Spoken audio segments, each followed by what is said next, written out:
ఈ పాపని ఎవరైనా చూసారమ్మా? లేదు సార్, ఈ పాప ఎవరో మాకు తెలీదు సార్. నా పాప నాకు చెప్పకుండా ఎక్కడికి వెళ్ళదు సార్.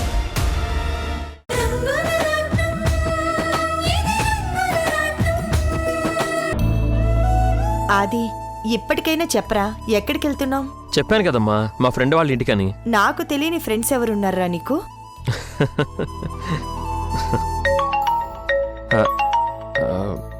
ఒక్క నిమిషం అమ్మా.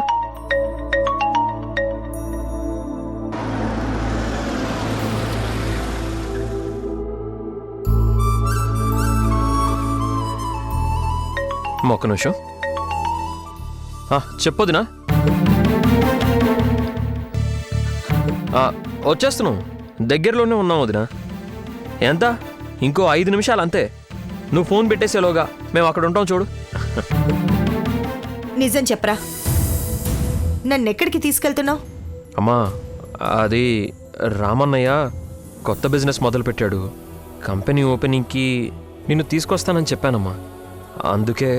మరి ఈ విషయం నాకు ముందెందుకు చెప్పలేదు? అంటే అన్నయ్య ఎన్నిసార్లు ఫోన్ చేసినా నువ్వు రెస్పాండ్ కావడం లేదు. వదిన ఫోన్ చేసినా గానీ నువ్వు లిఫ్ట్ చేయట్లేదంట. అందుకే నాకు చెప్పకుండా తీసుకువెళ్తున్నారా? ఆంటీ, అమ్మా అమ్మా అమ్మా అమ్మా ఆగమ్మా ఆగమ్మా. ఏంటమ్మా ఇది? ఎందుకు ఇలా చేస్తున్నావు? నీకు అన్నయ్య అంటే ఇష్టమే కదా, మరెందుకమ్మా అన్నయ్య ఫోన్ నువ్వు తీయడం లేదు? నువ్వు రాకపోతే రామన్నయ్య ఎంత బాధపడతాడో ఒక్కసారి ఆలోచించమ్మా. అవునా ఆంటీ, సీతక్క కూడా మీకోసం ఎదురు చూస్తూ ఉంది. మీరు వెళ్ళకపోతే అక్కడ ఓపెనింగ్ ఆగిపోతుందా ఆంటీ? అంటే మీరిద్దరు కలిసి నన్ను మోసం చేస్తున్నారు కదూ? అయ్యో, అది కాదా ఆంటీ. నాకు ఆ మాత్రం తెలియదనుకుంటున్నారా? లేకపోతే రామ్ మీద నాకు ప్రేమ లేదనుకున్నారా? మరైతే ఫంక్షన్కి ఎందుకు రానంటున్నావు అమ్మా? రామన్నయ్యతోటి ఎందుకు మాట్లాడవు? ఎందుకంటే నేను రామ్తో మాట్లాడనని బాలు మీద ఒట్టేశాను.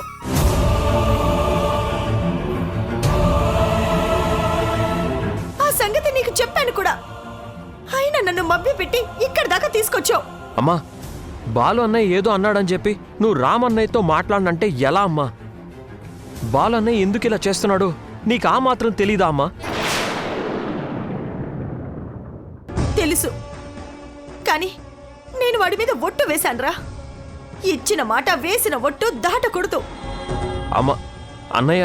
నువ్విప్పుడు నన్ను ఇంటికి తీసుకెళ్తావా, లేదంటే నన్ను నడుచుకుంటూ వెళ్ళిపోమంటావా? వద్దమ్మా, నువ్వు వెళ్ళొద్దు, నేనే ఇంటికి తీసుకెళ్తాను. ఆంటీ, ఒక్కసారి ఆలోచించండి ఆంటీ. అక్కడ వాళ్ళందరూ మీ గురించి ఎదురు చూస్తూ ఉంటారా ఆంటీ? నాకంతా తెలుసమ్మా. నా మనసేమిటో, నా మనసులో ఏముందో కూడా రాముకి సీతకి తెలుసు. ఒక్కోసారి మన చేతిలో ఏముండదు, కాలానికి లొంగిపోవాల్సి వస్తుంది. పదండి, కారు వెనక్కి తిప్పరా. పదమ్మా.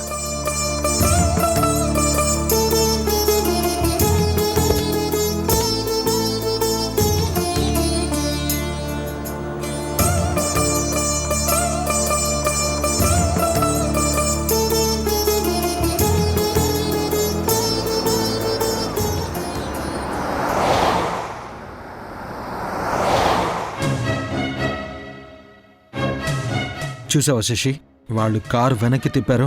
నేను చెప్పాను కదా, అమ్మ మాటిచ్చిందంటే అంతే.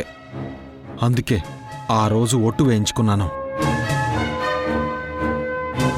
ఆదిత్యగాడు ఏదో డ్రామా చేసి అమ్మని అక్కడికి తీసుకెళ్ళాలి అని చూశాడు. అది తెలిసి అమ్మ వాణ్ణి తిట్టి వెనక్కి వెళ్తుంది. ఇక మనం కూడా ఇంటికెళ్ళిపోదాం పదా. ఆగుబాలు, ఇప్పుడు మనం వెళ్లాల్సింది ఇంటికి కాదు, ఆ ఫంక్షన్ దగ్గరికి. అక్కడికి మనం ఎందుకు వెళ్ళాలి? నీతో ఇన్విటేషన్ కార్డు ఇచ్చి మరీ రావద్దని చెప్పింది అని చెప్పావు కదా. బాలు, సీతాలందుకైనా మనం వెళ్ళాలి. అక్కడ అందరూ అత్తయ్య వస్తుందని ఎదురు చూస్తూ ఉంటారు. ఇప్పుడు అత్తయ్య రాకపోతే వాళ్ళు ఎలా ఫీల్ అవుతారో, ఎంతో బాధపడతారో నా కళ్ళారా చూడాలి బాలు. కారు నేరుగా ఫంక్షన్ దగ్గరికే పోని. అలాగే.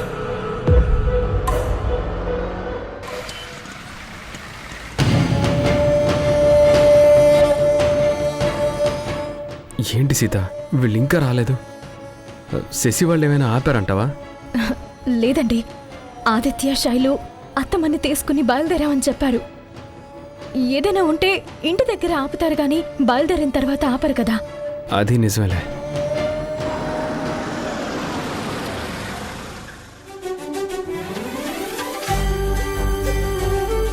ఏమండి, అది మన కారే కదా? అవును, అమ్మ వచ్చినట్టుంది, పద.